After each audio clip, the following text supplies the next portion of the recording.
Hello, I'm Dan Rogers. I'm the Executive Director for the Kelowna Chamber of Commerce. It's my pleasure today to welcome you to this All Candidates Forum. This is one of three that the Kelowna Chamber of Commerce is hosting, along with our partners, to bring you more information about the candidates in the three Kelowna ridings running to represent you in the next provincial government. And in the upcoming election, the voting day, of course, is October 24th. As we begin today, I do want to acknowledge that we are on the unceded traditional territory of the Syilx Okanagan people, and we thank them for their rich heritage. I do want to start today by thanking our friends and longtime partners at SW Event Technology for helping to make this event possible. We are broadcasting live, though some of you, I appreciate, maybe watching this via our YouTube channel as a recording, which will be available shortly after we broadcast today. We are coming to you live from the spacious warehouse studio of SW Event Technology. We want to thank them for working quickly with us so that we can bring this forum to you. We'd also like to note that we have had strict protocols relating to COVID in place for today's forum. We are practicing appropriate social distancing with all the candidates. We've had comprehensive cleaning that has been conducted. As I mentioned, this is one of three that we are recording today. We will do a Kelowna Mission later today. That will be followed by a Kelowna Lake Country. And there will be space between each of those recordings so that we can have a thorough cleaning here, respecting all COVID protocols. This is the first of three forums taking place today that will be live streamed. And of course, as mentioned, it will be available on our YouTube channel starting later today, so you can find it there. We want to thank our presenting sponsor, OMREB, the Okanagan Mainline Real Estate Board. We wouldn't have been able to do this session without them. And at this moment, we'd like to hear a word from their current board chair. Hi everyone and welcome. My name is Kim Heisman and I am the president of the Okanagan Mainline Real Estate Board, and we are very pleased to again be the presenting sponsor of the Kelowna Chamber All Candidates Forum in Kelowna. And thanks very much to Kim. We also want to acknowledge the BC Fruit Growers Association, who are also sponsoring today's event. And thank you to our co-hosts, UDI, and Canadian Home Builders Association Central Okanagan. They have both helped in preparing questions for today. We're also supported by the Greater Westside Board of Trade. We want to thank them for their assistance in setting this up in short order, given the short campaign time. And thanks to all the candidates that have joined us today. We have representatives from most of the parties. We have one candidate, unfortunately, the independent, that may join us momentarily. So we have four that we will go through. I do want to acknowledge all of you and thank you for joining us this morning. We have representing the BC Libertarian Party, Matt Badura. We have Spring Hawes from the NDP. We are missing Megan Mitchell, an independent candidate, so we'll see if he joins us. We're pleased to welcome Peter Truch from the Greens. So thanks, Peter. And you have been chosen to go first, and then you'll be followed by the others. We will move from my left to right in that speaking order, and then we will reverse that when we close. And also want to acknowledge Ben Stewart has joined us, the previous MLA from the BC Liberals. So to begin things off, we're going to jump right into it. The rules are such that the first person that answers gets 60 seconds, and that will be followed by 30 seconds. We will have three sets of questions that I will move through. The last set, depending on how much time we have, I might add one or two questions. I do want to also say as the moderator, I may inject myself if I see clarity on a response that you provide. I also want to give the person that answers the question first an opportunity to come back in if they believe another candidate has taken a personal or has erred in responding to characterize how that first response went.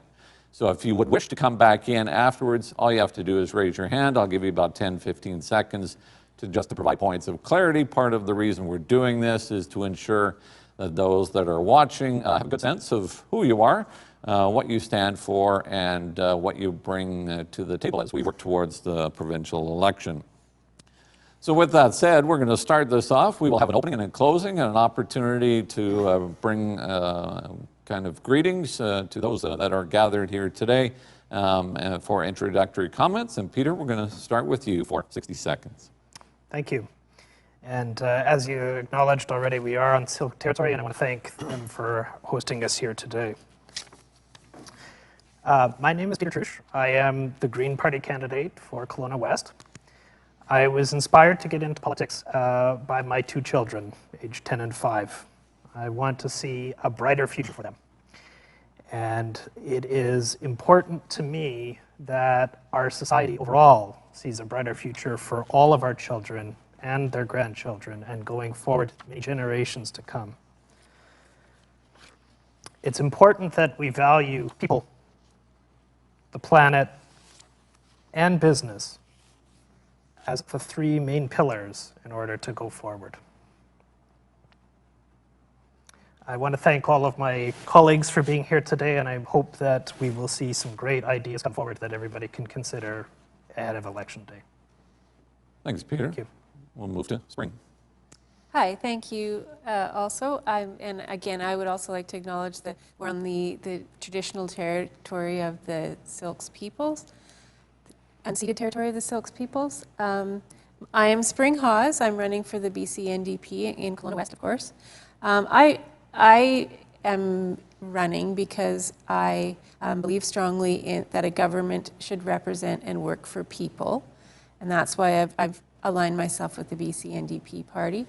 I am an entrepreneur. I'm a small business owner and have been for many years. So I have a deep understanding of the value that small business brings to our communities, how important they are, and I would work to support and to encourage small businesses in our community.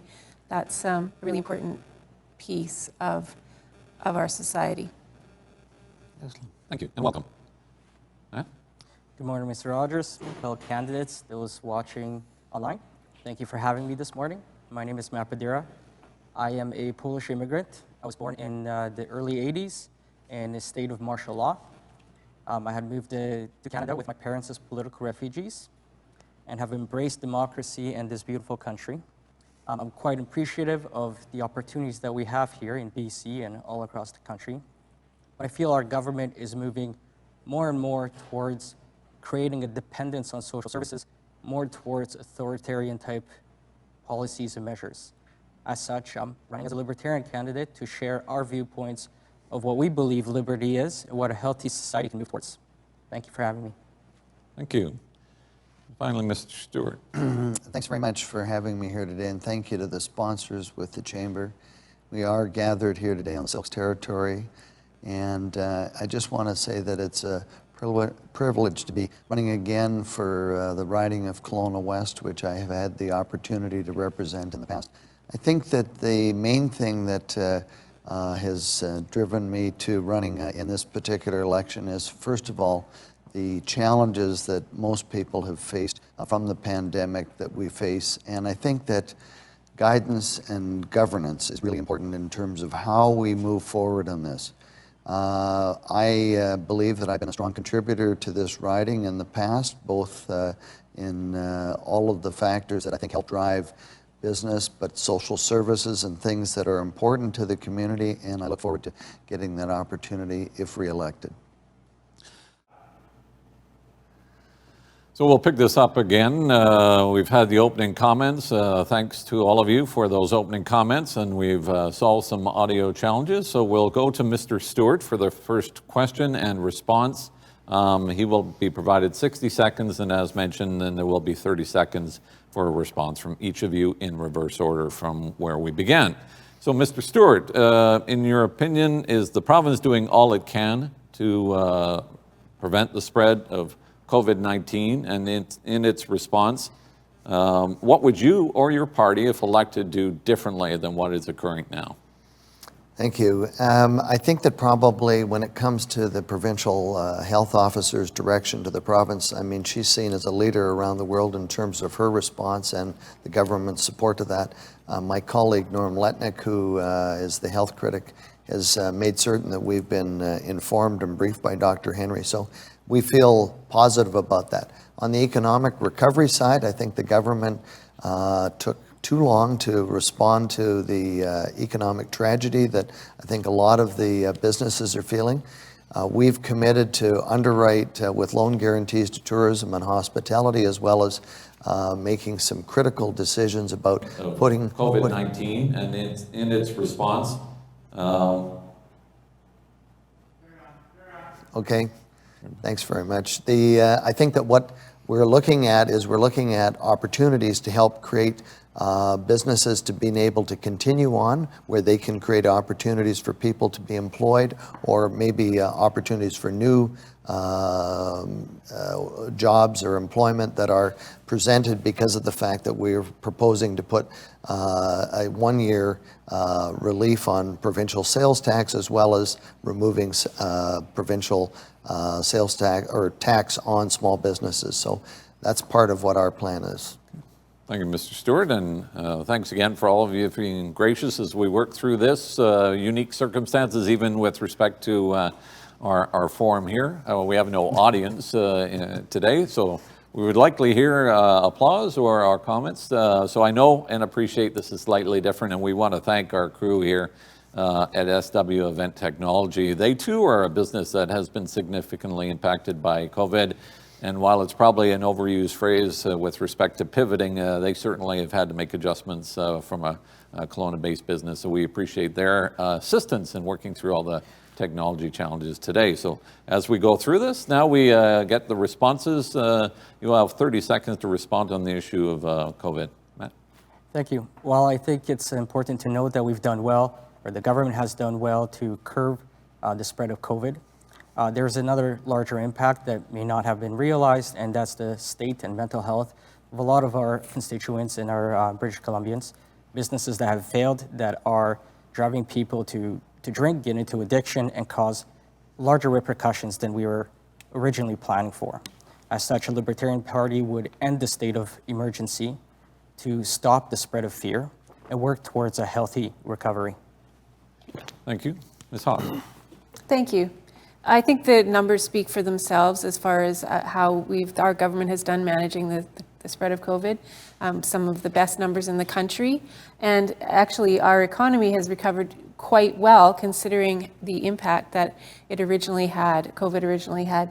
BC's recovered over 300,000 jobs since the pandemic struck, returning to 96% of pre-pandemic employment levels. So while we have been able to control the spread of COVID, we've also been able to keep our jobs and our economy going. Thank you. Mr. Truch and the Greens. I think ultimately the Greens put people and business in the same boat. Ultimately, businesses are just a creation of the people, and so we need to focus targeted supports and responses where it's needed. I think overall speaking, Dr. Bonnie Henry has done an excellent job leading the government through the portion of the health crisis. And as Mr. Stewart said, we do need to focus on trying to get some economic things back in place. That includes both for business and for people. Thank you. And to note, we have a number of questions. There will be several coming up that will deal with COVID and economic response, both in the short and long term as well. So there will be an opportunity to have some comments. We move to our second area of questioning, and this is around taxation. And we will begin this question with you, Matt. The speculation and vacancy tax imposed by the province on select communities in BC, including Kelowna and West Kelowna, is noted as being a positive step by the NDP in making housing more affordable and addressing some of the major issues around even rental vacancy. Given the original idea of the tax, which was then referred to as the BC Housing Affordability Fund by the representatives from the Sutter School of Business that discussed this as a policy direction, It was suggested at that time that all funds raised should be returned to the other property owners within that same jurisdiction, creating almost a housing trust. What would you do to this tax to either remove Kelowna and West Kelowna from being specifically identified as one of those geographical areas where it should be collected? Or would you make any changes to adjust the funds raised so that they come back 100% to the jurisdiction? So your view of that tax policy and how successful it's been, and what direction the Libertarians or you would take if elected. Thank you, Dan. While I appreciate the intent of this tax, which is a big item on my list of things that we need to change, which is affordable housing, I don't believe that in Kelowna or West Kelowna has done anything to really impact positive growth in affordable housing. I had a meeting here with the mayor of West Kelowna last week, who was discussing this tax, and out of the few hundred homes that would be affected, only about 7 were actually out of country. Only about another 17 or 22, I believe he was saying, were out of province. Out of all of those people that paid that tax, over $1 million was collected. None of it was returned to West Kelowna. A lot of the people that are forced to pay this tax are people that are bringing income into our economy. As a Libertarian, I would go and abolish this. Thank you. Ms. Hawes, Thank you. response on that? The speculation tax has been, I know, a subject of controversy, especially locally here in Kelowna and West Kelowna. And I think it's important to take the feedback from the local governments into consideration, and because they know their communities best. That being said, the speculation tax has made an impact on affordable housing. It has allowed us to build more housing. So those funds have been reinvested into the community to build more affordable housing. So I think it may need some changes, but I do overall support the tax. Thank you. Mr. Truch? Overall, I can say that I also support the tax, and like Spring would suggest a few changes to alter that. It is important that we get people into housing, and I know we were in a debate last night and talking about housing supply, and one of the things that was suggested is that a strong housing supply stock is important. That's one potential way of getting more properties onto the market. As we advise the candidates, I reserve the right as moderator to jump in if I saw a need to seek clarity. So on this occasion, I'll come back to you, Peter, if I could. Mm-hmm. You make a suggestion that you would make changes. Could you give a sense of what, in your mind, changes you would consider? I think what it really needs to come down to is targeting the affordable housing and attainable housing market. The funds really do need to be allocated towards building properties that can target those folks that need the help the most. Thank you, and thank you for your response. We'll go to the final response in this one for 30 seconds, Mr. Stewart. Thanks very much. Well, first of all, the BC Liberals have made it clear since this tax was introduced in February of 2018 that we would rescind this tax immediately if elected. It's insidious. It's a tax that really is geared towards targeting people that have any form of wealth. And the worst part about it is the foreign buyers tax, which is hidden behind all of this, was expanded to the central Okanagan. And I have constituents that have lost their homes because of the fact that they had to pay a 20% tax when they were buying a home here and didn't meet the criteria. So, and there's no return to the city of Kelowna or West Kelowna, and that money that was promised has not been returned. Thank you, Mr. Stewart. So we will move on, and the first one to respond in the next section will be Ms. Hawes. I should note, and just for those that might be joining us live, the first section is around policies that have been adopted either by the Kelowna Chamber of Commerce, our colleagues, the Greater Westside Board of Trade, or by the BC Chamber itself. The second section will be questions from our various stakeholders and partners who have assisted us. So this, again, the next one is around BC Chamber policy, and it deals in the area of natural resources and the environment. And the question will begin with 60 seconds in a response to Ms. Hawes. BC has an export-based economy, and as such, investment in resource projects to ensure a strong foundation for growth is necessary. Do you and your party support growth in BC LNG, And if elected, how will you and your party support expedited completion of TMX, the Trans Mountain Pipeline Expansion Project, support forest sector, attract mineral exploration, and generally encourage investment in the resource sector? And I appreciate that's a lot in 60 seconds, but if you could comment about finding that balance between economic development, export, and natural resources. Right. Well, I think everybody knows sort of what the NDP's position is on Trans Mountain, and it is moving forward. Our position on natural resources are a really important part of our economy, and they do provide a lot of jobs, but we need to do them responsibly and carefully. So what we would do is provide infrastructure and support for innovation. We would increase electrification so that industrial partners would be able to go green more easily. We have strategies around value-added manufacturing so that our forest products are being manufactured in province rather than being shipped out as a raw log commodity. And we have established, or we will establish, a new worker training and job opportunity office and invest money in zero emissions and for industrial vehicles. Thank you. And for a response, we'll move down the line again. Peter. 30 seconds is even a shorter amount of time to address all of those. I'll do my best. I can echo a lot of what Spring said, but also say that the Greens would take an immediate stand against logging old growth forests, and we would immediately ban fracking. Unfortunately, that could result in some economic hits, and so at the same time and the same token, we also take those and make sure that we've got targeted programs to apply to those folks that could be losing their jobs and retraining them into more of a greener economy. Thank you. Stewart? Thanks. Well, first of all, I mean, the LNG industry is something that the former Premier Christy Clark and Rich Coleman came up with a development of our natural resources, and we are wholeheartedly behind that. I find that it's offensive that the government has said that they will use every tool in their toolbox to oppose the Trans Mountain Pipeline, and frankly, that is unacceptable as we try to get our resources from Canada to Tidewater.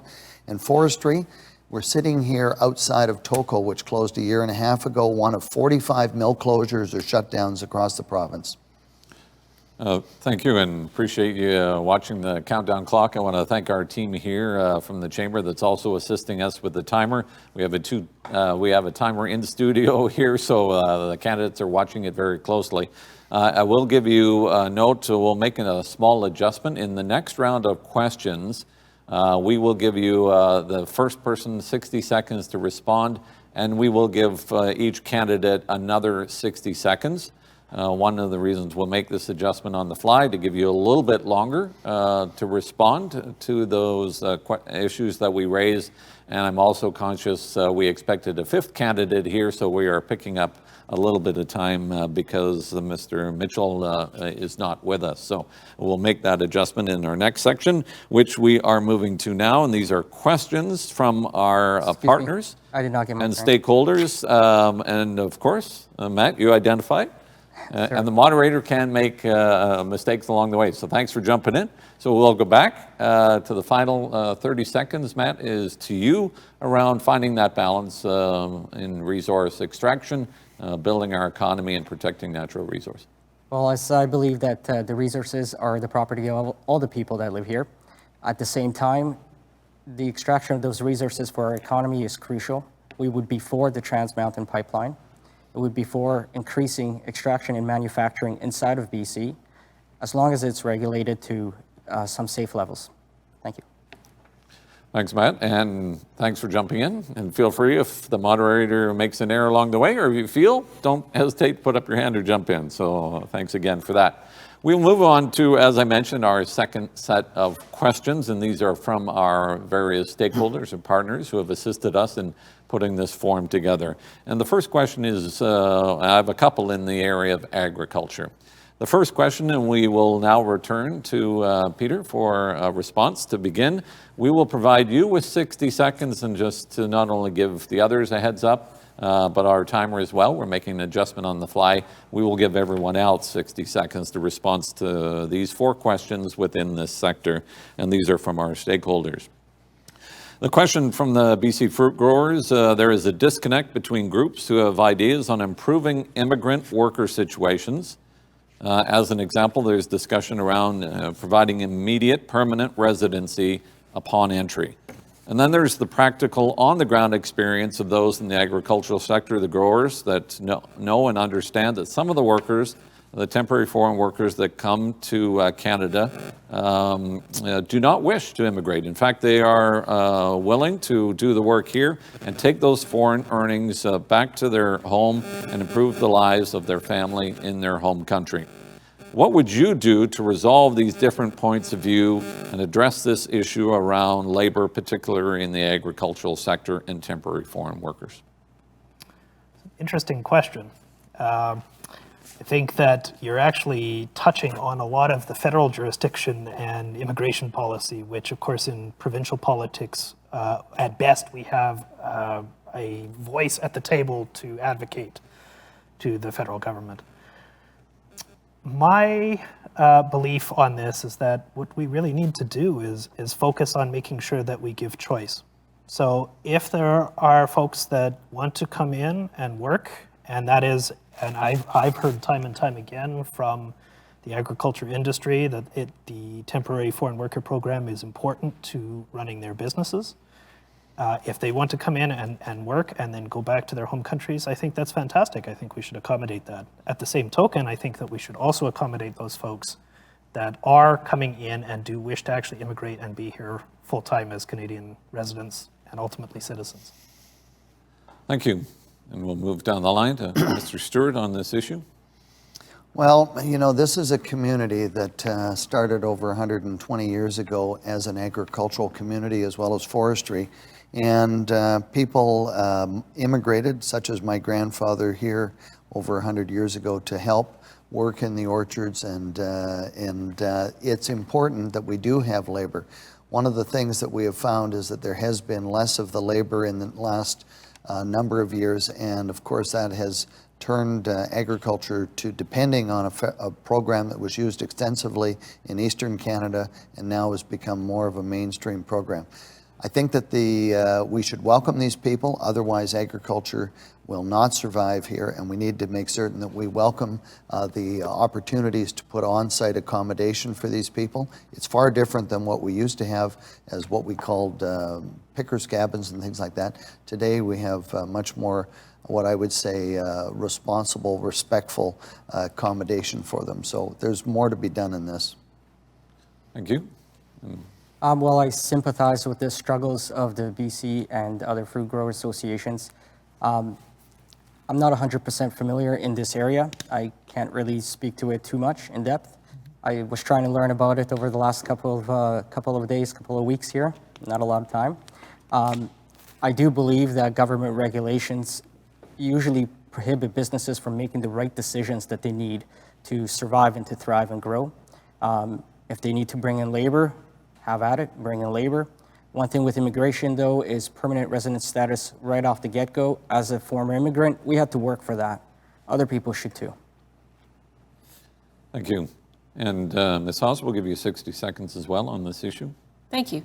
I think the question is framed as an either-or question, and I don't think that's a necessary division. I think we can support foreign workers who would, as Peter said, would choose to make Canada their home while also allowing people to come in and work temporarily and seasonally in the industry. I don't know if, it's interesting to me that we talk about lack of labor while also talking about unemployment. So I feel like there are things perhaps that we could do as an industry to employ local people as well, because we're talking about unemployment sometimes, and yet we're bringing people from overseas or from foreign countries. But that being said, they do play a very important role, and we're grateful to have people who will come and do those jobs, and they really enrich our culture and our industry. So I think we could do both. I don't think it's an either-or question. Thank you. And as we noted at the start, we do provide candidates, particularly those that answer a question first, to provide a short response. There's been a request to Mr. Truch, very quickly in 15 seconds or so. Absolutely. I wanted to take on that point and say, you know, it was something that I didn't have time to mention. But that being said, we had a federal program for youth employment over the summer that failed dismally. That could have been a perfect opportunity to put a whole bunch of people to work and to give experience in terms of growing your own food. Thank you. Mr. Stewart, you also wanted? Yeah, I think that really the facts are very clear. The government has not necessarily been very supportive of the agricultural temporary foreign worker and ag stream program. The bottom line is we need to do more for our agriculture community to make certain that they can be sustained. Thank you. So we will move on to the second question with respect to agriculture, and let me preface that by saying there are a few questions in here that we understand are the not direct responsibility of the provincial government, but I think there is an expectation of all that all levels of government will work. So in those situations where we stray into areas that are the responsibility of, as an example, the federal government, or potentially local government, if you could just illustrate what role do you see the province playing in those circumstances, that would be great. The second question, also from the BC fruit growers, the Agricultural Land Reserve has been in place since 1972 to preserve farmland from subdivision and non-farm use. Farmers say that if they are profitable, this reduces the pressure to remove farmland from the ALR. So there is not pressure from other uses on ALR if the agricultural sector is doing extremely well. How do you feel the provincial government should be involved in that context to support farms, farm viability, and protect in the longer run ALR from potential desires for other uses on that? This is a question we will begin with Mr. Stewart. He will have 60 seconds to respond, and then we will move to everyone else. Mr. Stewart, on the issue of supporting agriculture and the ALR. So I think that the government has a responsibility and an obligation to make certain that farming is financially viable. I think that one of the things that has been done in the past by the Agricultural Land Commission has been able to create opportunities and uses that are new and different, being able to value add at the farm gate. We've seen two bills introduced in the last year, Bill 15 and 52, that go completely against this in terms of limiting the size of buildings for accommodation or residential accommodation for families on agricultural land. And it's actually removed the ability for farmers to actually make an application on their own to the Land Commission to have the land actually changed or boundaries changed. So these are really big and important issues, and frankly, the government has said that they know best, and frankly, that is not going to work for agriculture. Thank you. Mr. Badura. Thank you, and again, this is a topic I still have more education to be had in, and I'd like to thank Mr. Stewart there for saying that the government does not know best, which is true. All your fruit growers, all businesses should be consulted and be given the opportunity to adjust their business models how they need to. In the end, if a business cannot survive though, and the population does not want it there, essentially, if that's what they're saying with their dollars, we have to adjust. We have to find ways to maybe eliminate that industry, or maybe not the whole industry, but that segment of the industry, and find another way, another use for those products. Thank you. Thank you. And for 60 seconds, Ms. Hawes. Thank you. So the ALR obviously is a very important tool for preserving our farmland.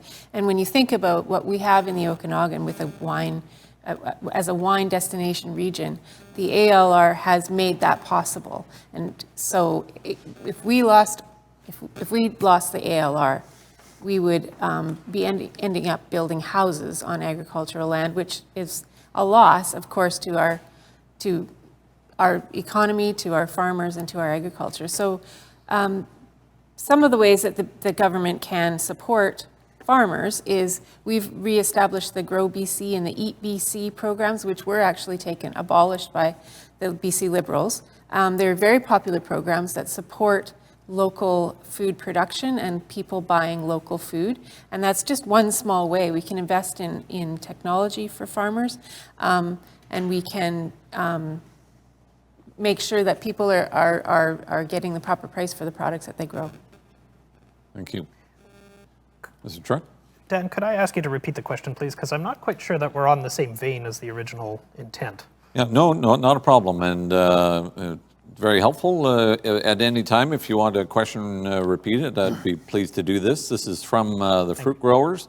The Agricultural Land Reserve has been in place since '72 to preserve farmland from subdivision and non-farm use. Farmers say that if in reality they were more profitable, this actually reduces pressure to remove that farmland from the ALR.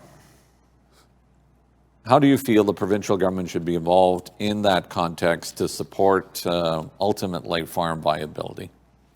Thank you. Appreciate that. So I would start by saying that the Greens have a plan to establish a long-term food sustainability strategy for the province, and that decreases the reliance on imports and will strengthen the farming community within BC. I think that also would then fall under and make food production part of the ALC's mandate to do that, and that's also part of the Green Platform as well. I think with respect to Mr. Stewart and Farmers Know Best, I think you're absolutely right. We do need to be listening to farmers. There's no question about that. Mm-hmm. At the same token, we have seen examples, several examples in Kelowna that have had ALR-related lands that have sat dormant for 25 to 30 years in an attempt for the development industry simply to eventually remove it out of the ALR. Mm-hmm. And those types of actions need to stop, and we need to strengthen the ALC to do more. Thank you. A quick response, Mr. Stewart? Well, now that you've rephrased or you've stated the question again, Dan, I want to just say that I think that what is important is that, you know, the programs that Ms. Hawes talks about in terms of the support, we are very supportive.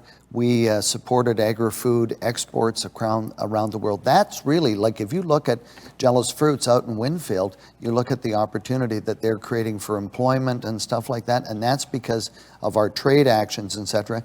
They shut the trade offices on January the 1st of this year. All right. Where does that leave agriculture? I'm providing opportunities, provide clarity, but I won't let you have another minute, but thanks for doing that. And it's open to any candidate if you feel the need to jump in. We do want to ensure we have productive conversations, and you've been doing great thus far, and appreciate that. We have another question coming in from one of our stakeholders and partners in putting this forum together. This is from the Okanagan Mainline Real Estate Board. And if all goes well technically, we actually have this as a video question. So I'm going to go to that video now, where we're going to hear from the chair of the board, Kim Heinzman. Realtors strongly support governments making housing affordability a key priority. We feel that improving housing supply for homeowners and renters can be accomplished by streamlining approval processes, by employing initiatives identified in the government's recent development approval process review report. If your party forms the next government, will you commit to adopting these measures to streamline approvals and bring housing supply to the market in a more timely manner? Thanks, Kim. So if you need clarity, the report that she makes reference to was one that was tabled in working very closely with the Union of BC Municipalities and Local Government, talking about ways to streamline that development permit process to get more housing to market. So a response to the question, and we'll begin with our candidate from the Libertarian Party, Mr. Badura. In short, I mean, 100%, we would support streamlining all the approval processes. In addition to that, we would work towards getting rid of the land transfer tax. We would work towards opening up more Crown land for future development, and hopefully working with municipalities to update the zoning permits to allow microhomes, mini homes, secondary suites, and allow a larger supply of housing for everyone. Thank you. And 60 seconds, a response to this one, Ms. Hawes? Yes, in fact, the BC NDP have committed to streamlining those processes. The permitting, especially at the provincial level where the government does have jurisdiction, that is actually a segment in our platform for the 2020 election, and also working with local government to do more of a one-stop shop so that those sorts of development proposals can be streamlined and more easily less running around, more of a one-stop. So yes, to streamline those processes. Thank you. And to Peter? I can say something similar. I do agree that streamlining the process is important. I've been on the municipal approving side of things, and my experience within local government is that sometimes the rules that even exist aren't even followed, and there's a lot of attempts to try and circumvent those rules. And so I think having clarity on the rules is important. Having a streamlined set of rules is important, but we can't take the key things and the key points out of this question, though, and that's making sure that housing remains or becomes even more affordable. 43% of renters in BC are spending more than 30% of their income just on housing. And simply streamlining proposals doesn't solve the problem. We do need some additional supply, yes, but it needs to be in perfect areas where we can actually look at affordability and make sure that everyone can live safely within an area that they also have good mobility for as well. Thank you. And finally to Mr. Stewart. Well, first of all, the BC Liberal Party supports the idea of streamlining approvals. 4 days ago, we came out with a policy that was to invest $1.75 billion in affordable housing, another $146 million to be used for operating where BC Housing has commitments already. But more importantly, we've said that we would establish an incentive fund for municipalities with housing policies, implement tax and permitting changes to boost housing supply, work with municipalities to review the current property tax structure to incent affordable housing, and lastly, require reviews of the OCPs every 5 years rather than the current 10, so that communities are focused in on the idea that they have to work on this, they have to plan for it. It doesn't just happen. And the reality is that we want to increase supply. So I think that OMREB and the people that are out there, we want to make changes. We know we have to increase supply, otherwise we are not going to have affordability. I talked to somebody on the doorstep yesterday. They have $100,000 and they can't afford to even buy anything in Vancouver. Thank you, Mr. Stewart. We'll move on to the next question. This will be the final from our stakeholders and partners that have worked together. This is in the area of tourism. We want to thank Tourism Kelowna as well as Downtown Kelowna for identifying issues that are important that we can cover during this forum. This is on tourism, and we are beginning, I believe, with Ms. Hawes to answer the first one. You'll have 60 seconds on this question, and then we will move down, and everyone will also be provided 60 seconds. So this is on tourism. If elected, and it's a two-part question, if elected, what would you or your party do to help to A, ensure tourism and hospitality businesses remain solvent until the pandemic is over? They've been significantly impacted as a sector. And B, rebuild tourism and hospitality into one of BC's leading sustainable industries, once again, vis-a-vis investment post COVID-19. So that sector in the short and long term. Ms. Hawes? Right. So in the short term, first of all, just acknowledging that tourism is a very massive business in our province and especially in our region. And it is an industry that I think is worthy of supporting. It can be a green industry. It can grow and be profitable while also being green. So that's important. So in the short term, the BC NDP has committed to a $300 million fund for grants for small business, and that would apply to tourism sector businesses as well. These are not loans, these are grants. So any business that has under 150 employees and has been affected by COVID would be eligible to apply for those grants. So that's in the short term. As well, we've proposed a hiring credit worth 15% of any increase to payroll and a 100% PST rebate on business investments on machinery and equipment. So that's in the immediate. And in the long term, a tourism tax force and a $50 million economic recovery plan to facilitate new measures that result from the tourist tax force work. Thank you, Ms. Hawes. Mr. Truch, the Greens' position on tourism, both in the short and long term. Okay, well, our plan is different. So we would allocate $300 million to create a 6-month rent subsidy program for small business and the tourism industry right off the bat. We know that tourism operators are struggling right now. I work with a couple of them, and although we saw a close to normal business over a couple summer month period, we know that we're going to be moving into really slow times again. And I think it's important that we target towards that. We want to retool the provincial grant program to focus on supporting small tourism operators and work with the not-for-profit tourism industry as well as the federal government to try and establish further grant programs that can really focus on the tourism industry, especially here in the Okanagan, in central Okanagan. It is a critical piece to our economy, and the Greens plan really does have a targeted approach towards making sure that tourism stays solvent and then can thrive once we get back into what I hope is normal times again after the pandemic. Thank you. Mr. Stewart? So I think that when it comes to tourism, obviously it's one of the most impacted by the current pandemic. So we've stated that we would provide loan guarantees to the tourism and hospitality sector to make certain that they can bridge and get through to when the pandemic has ended. I think that the other thing that we're looking at is certainly the PST relief that we've committed to, not only for the first year of 0 PST, but 3% following that, would be to help make certain that these businesses get back. We're going to eliminate the small business tax, which currently is 2% on small business.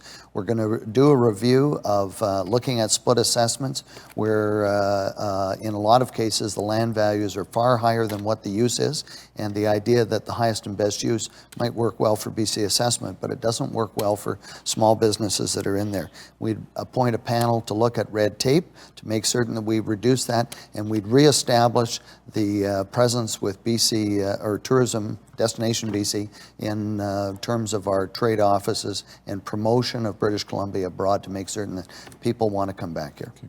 Thank you. And finally, Mr. Badura.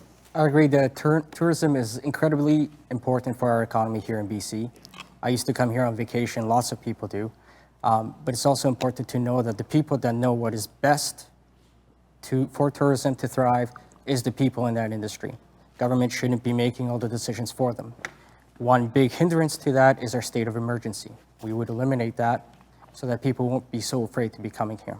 Secondly, we would go and eliminate the small business tax. So those small tourist operating businesses that are struggling with it won't have to worry about the back end. Government does us a hindrance every time they tax first, spread it around, have huge amounts of costs trying to shift it to another industry. We want to leave those funds directly in the hands of the people that are most impacted first. Thank you. Thank you. So that brings us, we're doing great for time. We're about 60 minutes in. We expected we would go 90 minutes. We're moving into the third section. We're making an adjustment, well, I'm making an adjustment given one of our candidates isn't with us, the independent. So in this third section, we have actually 8 questions that we will pose. The person that answers it first will be provided 60, but because we have to have 8, we have to do it in 4 or 8 or longer to be fair to everyone. We will do 8 questions. The first person will get 60 seconds, and then everyone after that will return to the 30 seconds response time. So a lot of questions to get through. The person that answers first gets a bit more, and we'll cover a lot of topics. These are areas that have been identified by members of the chamber, members of the business community that have provided input leading up to this forum. So we are beginning this, Mr. Truch, with you, and then we'll move through the 8 questions. So this is a bit of a heads up for our timer. We're making an adjustment as well. This time, instead of 60 seconds on the response, it'll be 30 seconds. So this question, and the first one to you for 60 seconds. An informal urban mayor's caucus of the UBCM, the Union of BC Municipalities, recently called on the province to work with local governments to explore new sources of revenue for local government, to refine the way that local governments are financed, which currently are primarily through property taxation, sales of service, and grants from other levels of government. If elected, would you support giving local governments more authority to tax? And how would you deal with this request by the Urban Mayor's Caucus? I think to brand the authority to tax is perhaps a bit of a misnomer. I would suggest that I absolutely support the authority to try and diversify the income sources for municipalities. At the end of the day, municipalities really are stuck in a bit of a conundrum. The provincial governments of past have really downloaded a lot of services onto municipalities, and municipalities do not have the revenue sources to be able to really adequately fund a lot of these programs. And we're starting to see the effects of those decisions that have been made by past governments, both Liberal and NDP, over the last 30 years down into municipalities now.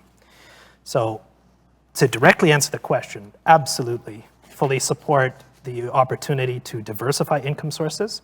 Exactly what those income sources would be, I think we need to hear strongly from municipalities and through UBCM and work with them as partners as to what those would be within each of those municipalities across the province. Thank you.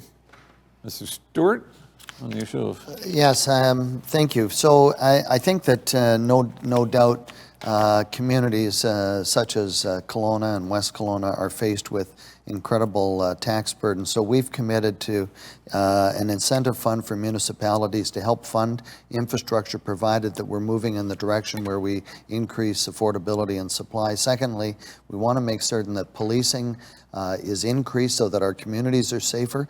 I mean, you only have to look down the street here that we've got an increased added cost pressure because of not dealing with mental health and addictions, as well as affordable housing. And we will come back to that on the next question, but on the question of the request by the Urban Mayor's Caucus for additional funding sources for local government. Mr. Badura? Well, innovation is incredibly important. We wouldn't be here in front of cameras and in the society that we have if we didn't continue evolving and innovating in our society. I believe that individuals and municipalities should have more of the decision-making process or more of the decision-making power to make their own choices. Other streams of revenue would be great, and I would support finding and coming up with ways to do so. I would try to steer away from taxation and follow towards other examples, such as our synergy. If we ended ICBC, the ticketing portion of that government monopoly can go to municipalities to take care of. Thank you. And 30 seconds in response, Ms. Hawes? Thank you. The BC NDP will invest 1% of GDP in a recovery investment fund, and that money will be to build more schools, hospitals, roads, bridges, childcare centres, etc. That's beyond the existing $23 billion in new capital commitments over 3 years. I don't know, I think it would be important to work with local governments to have a more steady and reliable stream of funding. I don't know if the answer is to have municipalities actually have the power to do more taxes, but definitely working together for reliable funding would be really important. Thank you. I'll just retort on that. For clarity, Peter? Yep. 15 seconds, very quickly. So you're talking about a program that's already invested in capital that is provincial responsibility already. Is that correct, Spring? It would be a new recovery investment fund. New recovery investment fund, Yeah. already covering duties that would be under the provincial government. Yes, it's just a reliable 1%, so it would be a sort of a reliable, repeatable. Sure. Appreciate the clarity on that. Thanks for jumping in. The next question, almost similar vein with respect to the roles of different levels of government and how we address major challenges that our communities are facing. And this is in the area of health, safety, and in this section, affordable housing. this one in particular. What would, and Mr. Stewart will begin. He'll be provided 60 seconds to respond, and then everyone else will get 30 as we move through. This is the second of 8 in this section. What will you do about the impact of mental health issues, homelessness, street crime that are impacting Kelowna, downtown Kelowna businesses elsewhere in West Kelowna, and in other major centers, not just in BC, but frankly across the country? What do you believe should be done in this area to address this challenge? Well, I think that one of the first things that we have to deal with is that the government has said that shelter or housing, affordable housing, has been their answer to this, and frankly, they're missing the important wraparound services both in mental health and addictions. They've had a minister for over 3 years, and frankly, they've done nothing to address the issues of mental health and addictions. Those people need health, and we're going to invest in that.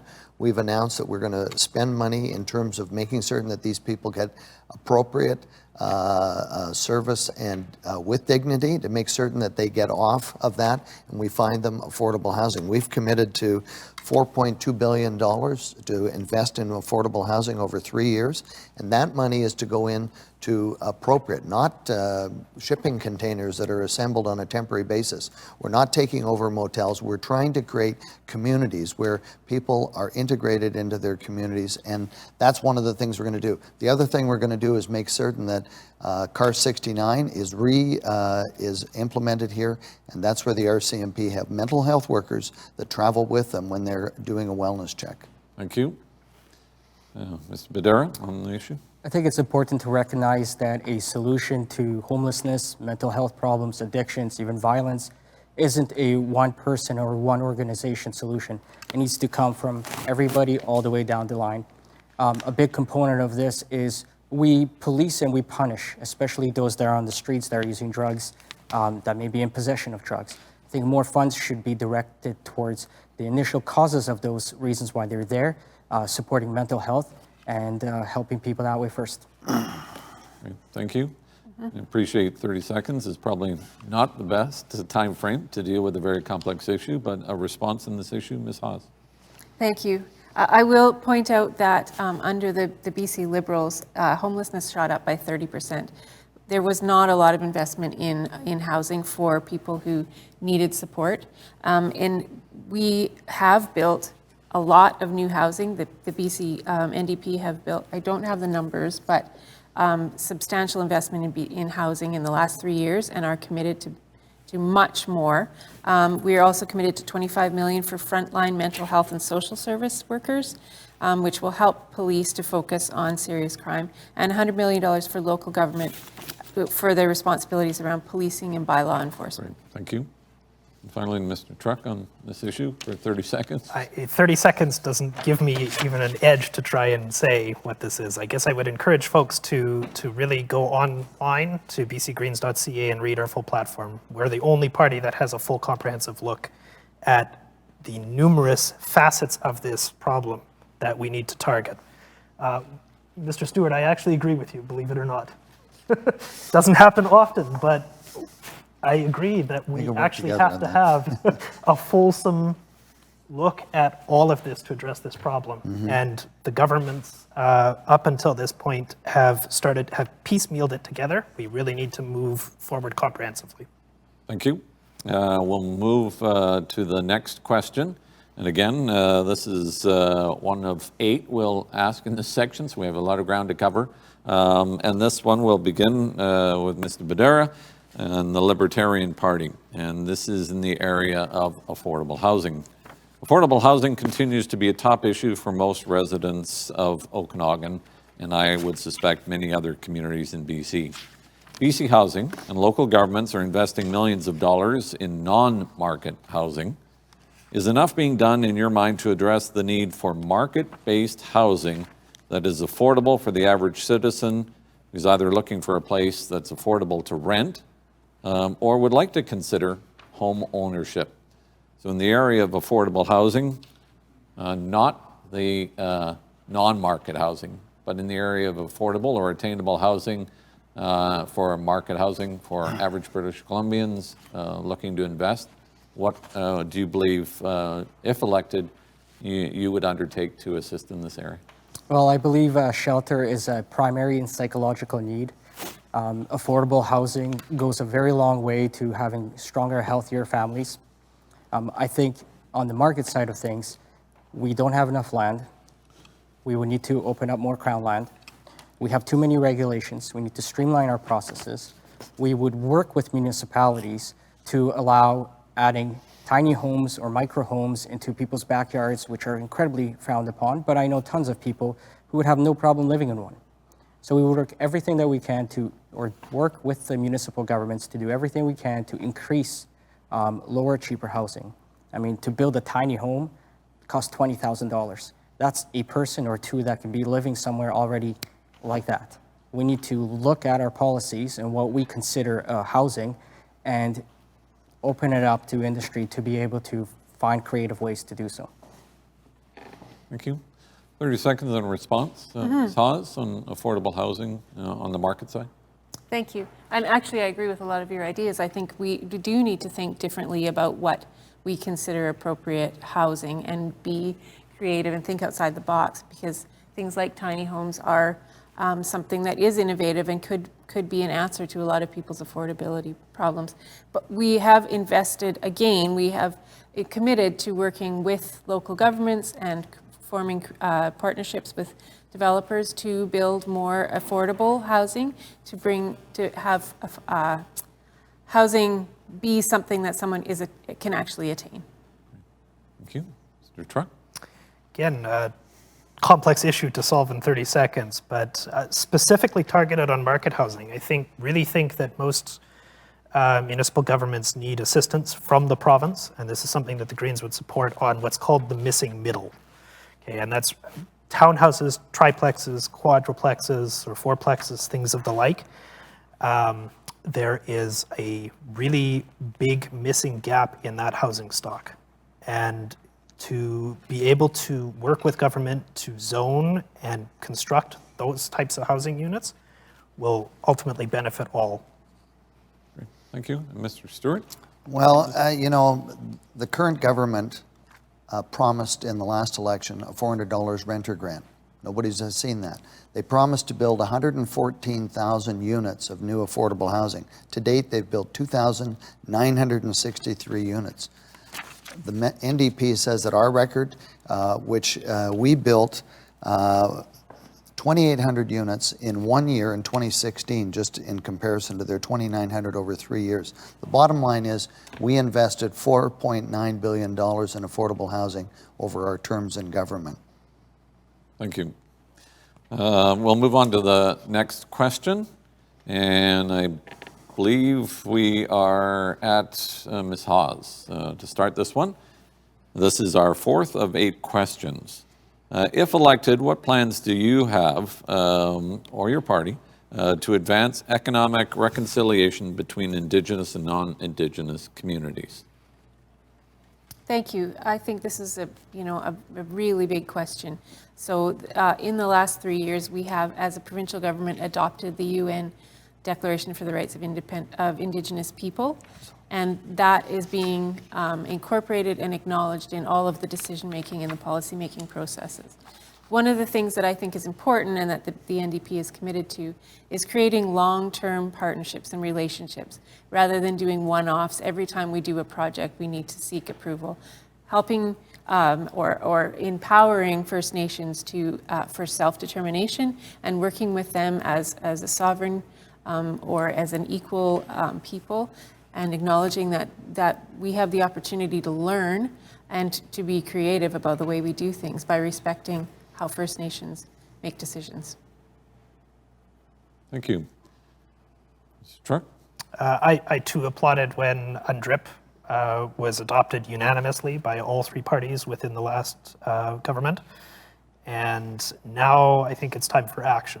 So as a non-First Nations person, the best thing that I can do is to stand aside, listen to what each individual First Nation requires, and that can be on housing, that can be on utilities, that can be on fisheries, food supply, on the Colonial Department of MFCD in terms of snatching child, I see the time, No. and really asking them what they need. Thank you.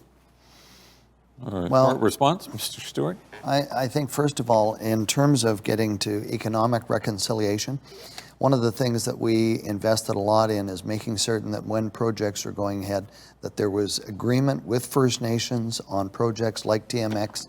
There's over 45 agreements that were signed along that with First Nations to share in the benefits, the same with LNG. The point about it is we signed in the last year of government over 400 community benefit agreements. The treaty process is one of the things we've worked towards so that we can return land back to First Nations, give them economic freedom to make their own decisions. Thank you. Mr. Badura? So I think the typical status quo of government is a one-size-fits-all solution. I don't believe that's the case. I believe that we need to give the First Nations more autonomy, more powers to make their own decisions, and to speak with them at their direct regional levels or even local levels to understand what their needs are and how we can help them solve those problems. We should be providing education and guidance, but we shouldn't be making the decision for them. That's theirs to make. Thank you. I'll move on to the next question, but before doing, I do want to note, because we are the Kelowna Chamber of Commerce, that actually the BC Chamber of Commerce adopted the principles of UNDREP more than a year before it got to legislation at the BC Chamber, so I want to acknowledge the work, and it was actually brought forward by our colleagues in Prince Rupert, and it shows the power of the Chamber Network. It's a free plug, seeing we're hosting today, so I wanted to get that in there. We'll move on to the next question. This is the fifth of 8 that we will go through, and I believe Mr. Truch will begin with you with 60 seconds on the response. Everyone else will get 30. Could you give me an example of what exactly you would do to improve just one example, to improve the lives of residents within the riding of Kelowna-West? One example. Just one. Well, I'm hoping that I could do more than just one, but one of the things that I have heard time and time again is that mobility is an imperative thing for most of our residents. This is such an odd riding, having West Kelowna and then Kelowna downtown and area sort of spanning the two sides of the bridge. And so I've come forward with a very affordable, cost-effective plan that will focus on mobility, on targeted enhancements on Highway 97, which is the lifeline of goods movement and people movement within the central Okanagan, to come forward and be applied and get people moving back again.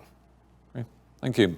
So this question comes in from one of our members. They want to get a sense in as specific terms as you're able to. What priority, from your perspective, representing your constituents? So we now have, for the original, we'll go to 30-second responses. And I will give a heads up that with respect to Ms. Hawes and the NDP, if you wish to make a comment on a current policy that the government has instituted that has made a difference in the lives of your constituents, if you're elected, feel free to do that as well. I'll give you the latitude. 30 seconds to Mr. Stewart.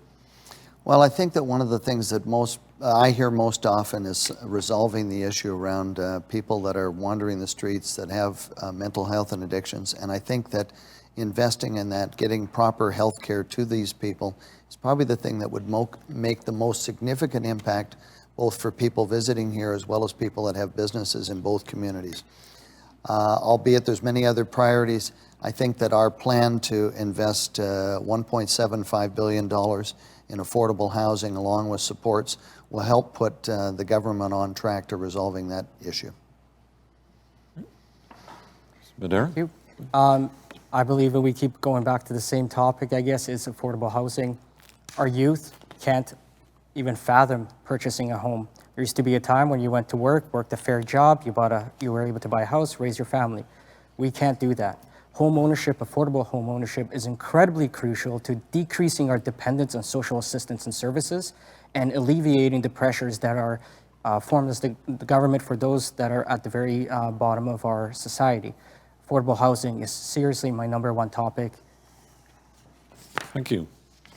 Ms. Hawes? Thank you. I agree with everyone about the housing. I think investing in more housing and more affordable housing will make a huge difference. But I will also point to the fact that the BC NDP has built 2 urgent and primary care centres in the Okanagan in the last 3 years. That's something that the people of West Kelowna have been looking for a long time, and it was never able to be accomplished for, I don't know, I'm not sure what the reasons are, but that has actually improved directly people's lives in order to access primary care easily. Thanks very much. I can say, obviously, I echo housing is a major factor in here as well. You asked for something local into the riding, and although housing is definitely part of that, I think for the majority of our residents within our riding, mobility is also something that is key as well. And so I would plan to actually tackle both of those if elected. All right, we move to the next question, and where are we at? Mr. Stewart, you guys can help me keep track. All my notes say we have 5 candidates, so I want to make sure I get this. This is in the area of transportation, comes in from one of our members. Mr. Stewart, you'll be given 60 seconds on this, and then everyone else will be 30.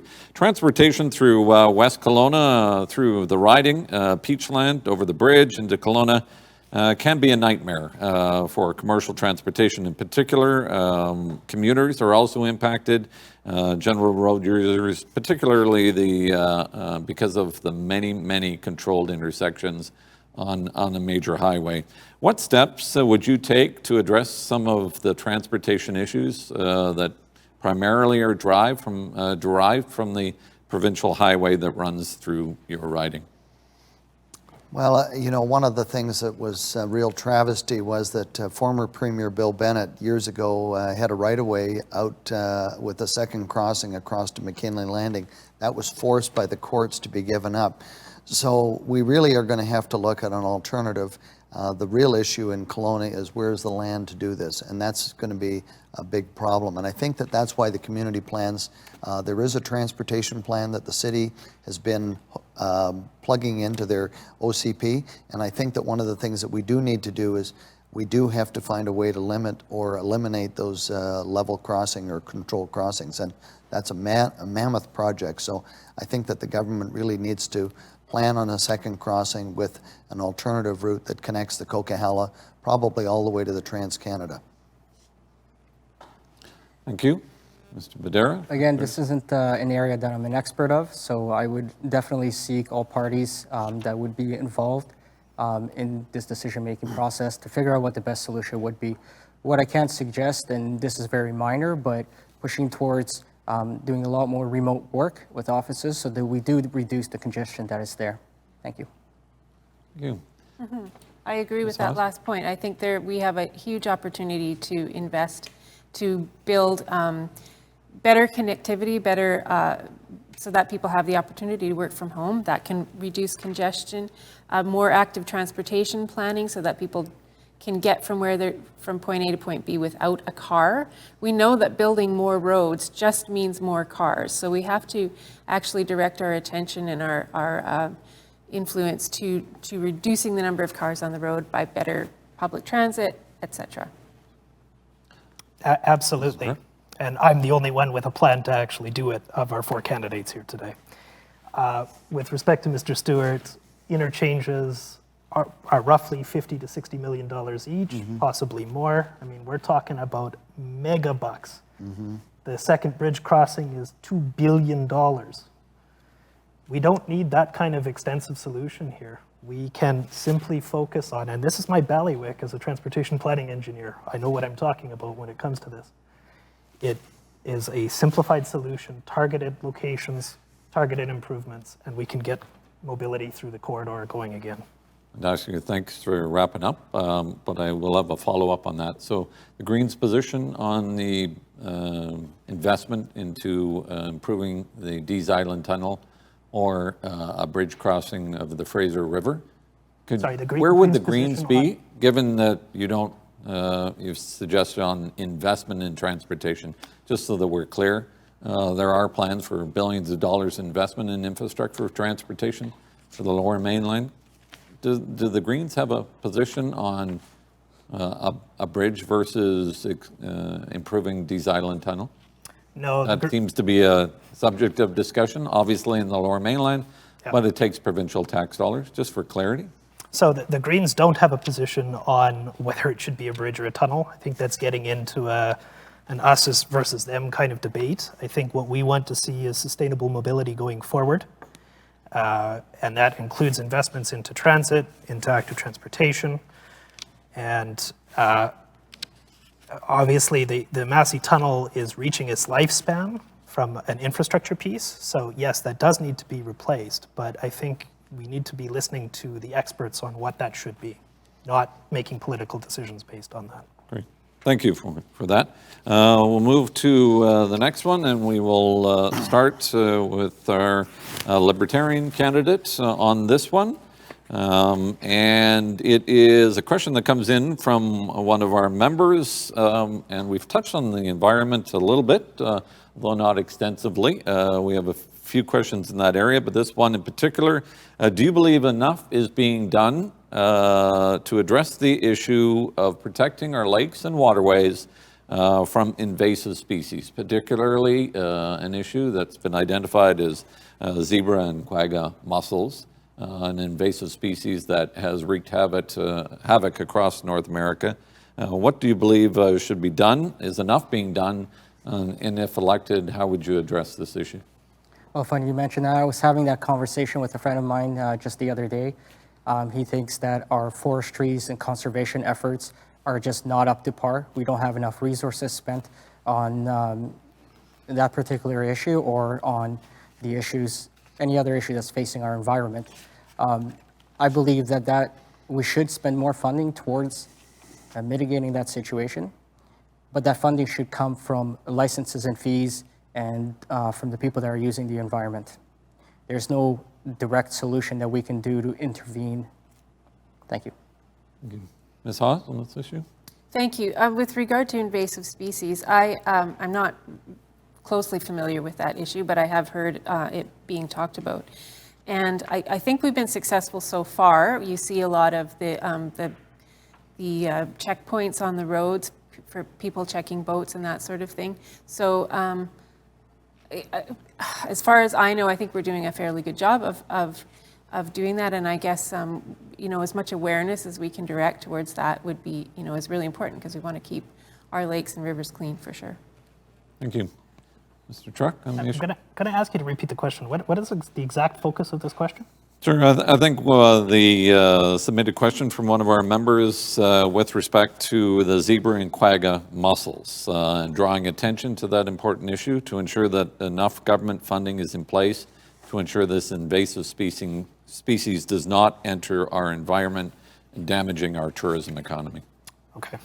So I can echo some of the similar comments. I think that, we really do need to make sure that people are aware of this. I think that the funding that's been put into place at this point in time seems to be effective. Personally, I haven't heard any feedback about this issue. So I think my first place to start would be to talk to folks like those who submitted the question and find out if they're feeling that it's effective enough or not. Thank you. Mr. Stewart, a response on this topic? Well, I think that, these checkpoints are in place, but they're not on all places of entry into British Columbia. We need to provide for funding so that these areas, all of British Columbia, not just the Okanagan, are protected. We know how these invasive species can take over and completely change water, which is such a valuable resource here. So I think that the borders, we need to make certain that provincial checkpoints are checking on these things, and it's going to have to be something that really is funded 24/7 on all the highways coming into British Columbia. Thank you very much. So we are on to our final question prior to closing comments. We've done extremely well. We've moved through some technical challenges and appreciate all the contributions. I will say, and just on a general comment, I don't think there is anyone that expects their elected officials to be experts on all subjects. I think there is an expectation for those that are running for public office to be relatively aware of the issues that are important to their potential constituents and then potentially know where the experts might be. With that said, this question from one of our members that submitted it is about your constituents if you are elected. And it's a general question that will begin with Ms. Hawes with 60 seconds, and then there will be 30 seconds for the others. What do you believe, based on where you are today, are the most important issues for the residents of this riding of Kelowna-West? That's an easy one. I've been talking to a lot of people over the last 3 or 4 weeks. I've been talking to people on the street, on the sidewalk. I've spoken to many elected officials, and housing is always the first thing that people talk about. So housing, by all means, and housing is important for everyone, because we talk about community safety, and I think often when we have those conversations, we're talking about safety for a certain segment of the population, and we are not talking about safety for people who aren't homed and don't have houses. So I want to talk about housing for everyone, from the people that are graduating from school and from university and starting out in life to be able to afford a house, to people who are, struggling with addiction or mental health, or have, fallen on hard times and don't have a place to live. We need more housing, and we need to build more, and we need to make it affordable and accessible, and in certain circumstances, supportive with wraparound services. Thank you very much. Mr. Truch, 30 seconds response. The top issues for your potential constituents. Housing is definitely one of them. There's no question, and I think you heard from all 4 candidates that resonates well with all of us. Housing affordability, food security, mobility across, and just being able to have a relatively comfortable life without worrying about the stresses of having to pay your rent, pay your grocery bills. These are all things that we need affordable plans around, and the Greens have those plans. Thank you. Mr. Stewart, 30 seconds. Well, I think that one of the things that I do hear, because I have been in this role for some time, is the fact that government, big government, the things that they're fed up with. ICBC, they're fed up with 23 new and increased taxes. They're fed up with things like the speculation tax.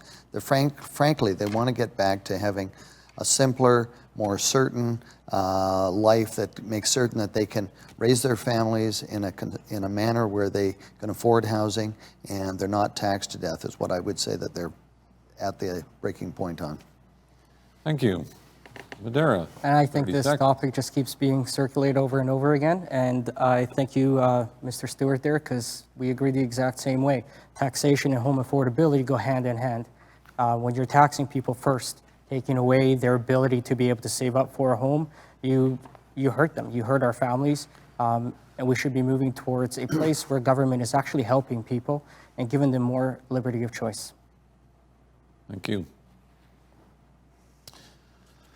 All right. So that moves us to our final stage. Thanks very much. This is concluding remarks. You have 60 seconds. We're working fairly close to time, so we're doing extremely well. We began with Peter, with yourself. We will conclude with that. So we will begin concluding remarks. Mr. Stewart, with you. You will have 60 seconds, and then we move through the rest. For your concluding remarks, thank you again for joining us today. Mr. Stewart. Well, I think that one of the things that people in Kelowna-West want to know is they want to know that the government that they elect has a plan to obviously get out of the pandemic, restore business confidence, and so that's one of the things that we have a fully costed plan here that is a lot of investment in both infrastructure, mental health and addictions, dealing with issues around the ALR, making certain that people can have certainty in their lives. So we want to rebuild British Columbia, and I think that people will know that although our government inherited a deficit of $4 billion per year back in 2001, and that took 3 years to bring us back to a balanced budget, we balance the budget every single year except for those first 3 years and during the last major economic meltdown of 2010 and 2011. So I think that they know that we're fiscally responsible, they know that we balance the books, and we make certain that we get value for our taxpayer dollars. Thank you. 60 seconds, concluding remarks, Mr. Badura. I believe an MLA is a public servant. Their responsibilities are to listen to their constituents, no matter of political status, social status, gender, age, or sexual orientation. I believe we should be listening to the experts and community leaders, municipalities, and businesses. With that, we should be making decisions that help move our society away from the direction we're headed, which is more dependence on social services and more authoritarian control. And we should be moving towards a healthier place where we no longer need these social services. Now, I don't mean cutting them, I mean reducing the need for them so that we can live healthy, productive lives without having the overburden of a large government. Thank you. Ms. Hawes. Thank you. I'm running for the BC NDP because it's a government for the people. I want to remind people today that, as Peter has said before, the economy is people and people are the economy. If we don't look after our people, we don't have a healthy economy. The people have to come first. So we've invested millions and billions of dollars into building new hospitals, 14 hospital projects in the last 3 years. We've improved seniors' care that suffered from a lack of funding over the last 16 years. We're increasing $10 a day childcare. And I think the people that I talk to in local government have all told me they have an excellent working relationship with the BC NDP. They look forward to doing that more. That's why I'm running for the NDP, because I believe in people, and I think we're headed in the right direction. We don't want to go backwards. Thank you. And the final word, we began, Mr. Truch, with you for concluding remarks. Okay, well, we too, as BC Greens, have a plan, and ours is focused on people, the planet, and the economy. And ultimately, you need to put all three of those pillars on the same platform in order to achieve success. Unfortunately, past governments have left a lot of people behind. You know, we're talking about so many social issues right now, about affordability, about affordable childcare, about food security. These are basic necessities of life. And taxation isn't necessarily a foe when it can be applied properly to make sure that nobody is left behind. So our plan involves making sure that we are economically responsible, yet at the same time providing people the services and basic necessities of life that they need. Well, thank you very much, and thanks to all four of you. I did mention that the final word goes to you. Actually, it falls to myself. On behalf of the team at the Kelowna Chamber and our partners, thanks to all four of you for joining us for what was a productive conversation on critically important issues for just not the residents of this riding, but residents of the region and, in fact, the province. So thanks very much for being gracious and joining us here. I do need to take a moment and provide some thank yous as well. I want to begin with thanking the team here at SW Video and Event Technology. They did an outstanding job. We had to adjust a little bit on the fly, so thanks to Cal and his team and the cameramen, etc. That have done a great job responding and moving from getting great shots of all of you as we move through this. This is one of three forums that we are hosting today here. This will be posted on our YouTube channel, as will the other two that we'll be conducting and recording later today from Kelowna Mission beginning at noon. So if you want to join us live, you can do that. And we will be looking at the riding of Kelowna Lake Country beginning at 3. We will have 4 candidates for that one. We will have 2 candidates joining us for the session at noon with Kelowna Mission. We should note, if any of those candidates are watching, the questions will be changed. So that was one of the challenges. We tried to customize the questions that are before you for this specific riding. So thanks for that. I do want to thank the Okanagan Mainline Real Estate Board. We couldn't do this without the financial support and their sponsorship. They've helped us out a number of years, so thanks very much to that organization, as well as the BC Fruit Growers Association and our other partners, including the Greater West Side Board of Trade, that have helped us in preparing the questions. I'm going to leave you today with one short note to remind you that it is Small Business Week in this country, so there's a great opportunity to show your support and to taking Dr. Bonner Henry's words a little bit and making a slight adjustment. I want to remind everyone to try and be as positive as you can be during these challenging circumstances in dealing with COVID-19. Also important, as she said, be kind, be courteous, and if I could leave one additional point with you, particular this week, show locals some love. Get out and support your small business. Thanks very much for joining us today.